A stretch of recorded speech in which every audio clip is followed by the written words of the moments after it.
During her confirmation hearing for UN ambassador Tuesday, New York Congresswoman Elise Stefanik was grilled by Senator Chris Van Hollen about her views on human rights and self-determination for the Palestinians.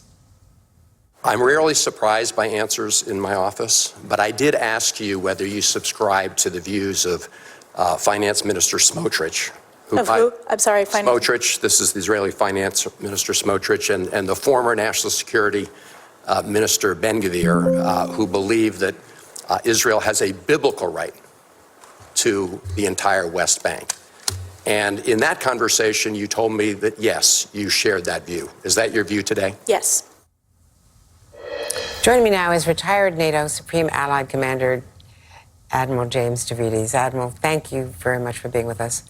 So the violence in the West Bank has been intensifying in Jenin. Israel is now saying that there will be a more active military action against what's going on in the West Bank.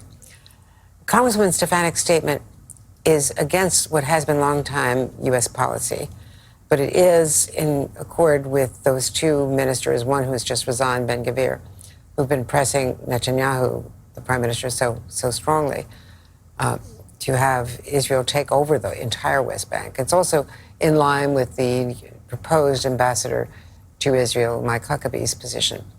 How will that go down at the United Nations, where the U.S. was already isolated by all of our vetoes under the Biden administration, but this goes far beyond anything that was in any of those UN resolutions?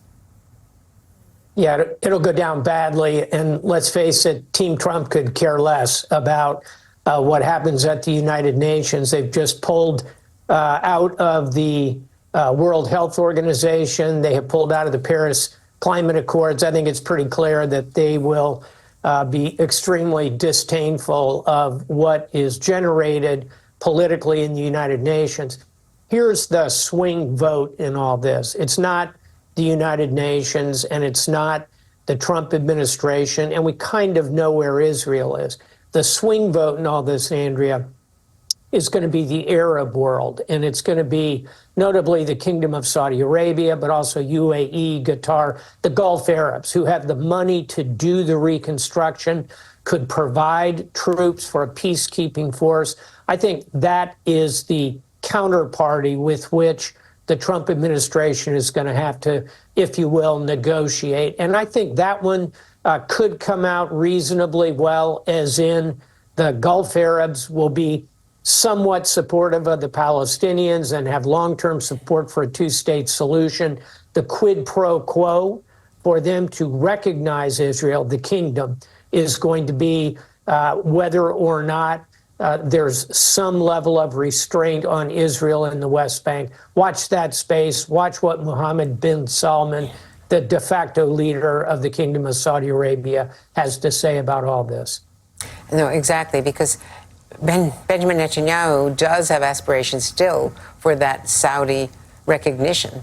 The Saudis are not going to demand a state for the Palestinians.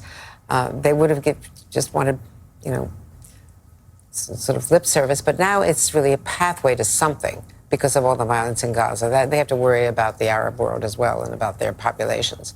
And this just seems to me that Netanyahu is caught between the Ben-Gvir, Smotrich, coalition leaders, or former coalition leaders, and also his own desires for a broader peace. And besides which, any Palestinian leadership that could be developed with some of the really extraordinary Palestinian people, as I say, who are in the diaspora, Fayad and others are well known to you and to people around the world, could not possibly be engaged in Gaza if the West Bank has been taken over by the Palestinians. Yeah, exactly right.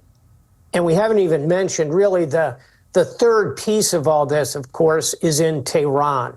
And this is why, from the perspective of the Trump administration, it is so important to build on the Abraham Accords from the first Trump administration and turn it into kind of an Abraham alliance, my words, not theirs, but security guarantees between Jerusalem, Washington, Riyadh, that triangle, Saudi, Israel, the United States, that presents the best bulwark and threat to Iran, which could deter them from moving toward a nuclear weapon. I think that's the grand strategy that's in mind here. The Saudis are going to be the key to the whole thing. I just want to note that Israel's top general, General Halevi, did resign in the first significant resignation, acknowledging the failures on October 7th of the Israeli military. Netanyahu and his coalition have prevented any real independent investigation, but the army is doing its own. Let's turn to Ukraine briefly. Let's listen to what President Trump had to say about sending arms to Kyiv. Are you going to keep sending weapons to Ukraine, or are you going to turn off the tap soon?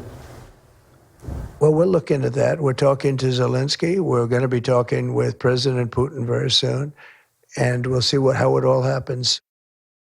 Just today on Truth Social, the president has posted that a number of questions and threats about Russia, how they're going to be threatening taxes, tariffs, sanctions. They've been sanctioned so much because of the war, but if they don't make a deal concerning the war in Ukraine. So I think he's playing good cop and bad cop at the same time, perhaps? That's exactly right. And frankly, you have to think of this as being on a scale that runs from, as one memorable tweet, not from the president, but from someone close to him, said a while ago, President Trump is going to cut off Kyiv's allowance. In other words, a complete just shut it down. That's one end. And the other end is the kind of strong support that Kyiv enjoyed from Biden. I'd say that President Trump has landed kind of in the middle here, and he's going to put significant pressure on Russia, it sounds like to me, and that's good. He is also going to nudge the Ukrainians toward a settlement. And final thought here, Andrea, he's put somebody pretty good and pretty experienced in charge of this, Lieutenant General Keith Kellogg, who is a retired three-star Army general, pretty senior guy. He was Deputy National Security Advisor in Trump 1. He knows the players. He knows Europe. He knows war. He is the individual who's going to drive this toward, I think, initially a ceasefire, probably in the next 3 months, and then get the parties to the table to negotiate a conclusion. We've got a long way to go, but I think you see the sketch of it in that Truth Social post, which says, I'm going to put big pressure on both sides to get to the table. And Keith Kellogg is someone that we know has been in the White House and at various stages and is a good person to be put in charge of this. Thank you so much, Admiral Stavridis.